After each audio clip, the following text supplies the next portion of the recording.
ဒီကပြောင်မင်းမဖက်ရဘူးအချိန်တန်ရင်အဆင်ပြေသွားမှာပါဆိုတဲ့စကားကိုယ့်အတွက်ပြောခဲ့တာမှမဟုတ်တာတပြင်းကိုရှေ့အောင်ဆွဲစက်လိမ်ငွေကိုအဆုပ်ရဲ့အနှက်ဆိုင်ဆုံးနေရတဲ့အထိမရောက်အောင်ပို့တယ်ပြီးတော့ထပ်ပြောတယ်အလွဲတွေဘဝကိုတစ်ခါတော့ပြန်ကြည့်လို့ရရင်ကောင်းမယ်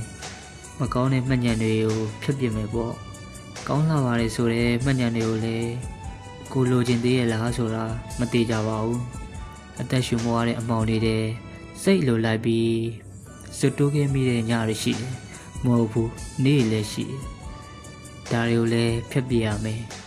တယောက်လက်ကိုတယောက်ဆွဲပြီးအသွားပြန်2မိုင်လောက်ရှိတဲ့ရွှေတကုံလမ်းလျှောက်ဖို့တယ်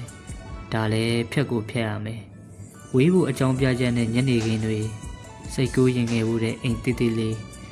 ဥတီယာသူ့စီဖြစ်ခဲ့တဲ့ခရီးမှန်သမျှကိုလည်းဖျက်ပစ်ဖို့ကောင်းကောင်းကြီးစဉ်းစားရမယ်အဲ့ဒီတော့သပင်းရှည်မြဝန်းညိုလဲတိုင်းကလေးအပြုံးနဲ့အကြည့်အဲ့ဒီမိန်းမတယောက်ကိုယ့်ဘဝထဲမှာတည်ရှိခဲ့ပါလေဆိုတဲ့တတိမှန်သမျှကိုလည်းဖျက်ဆီးခဲ့ရမယ်တပြင်းကိုရှေ့အောင်ဆွဲစက်လိမ်ငွေကိုအဆုပ်ရဲ့အနှက်ဆိုင်ဆုံးနေရတဲ့အထိမရောက်ရအောင်ပို့တယ်ပြီးတော့ထပ်ပြောတယ်အလွဲတွေ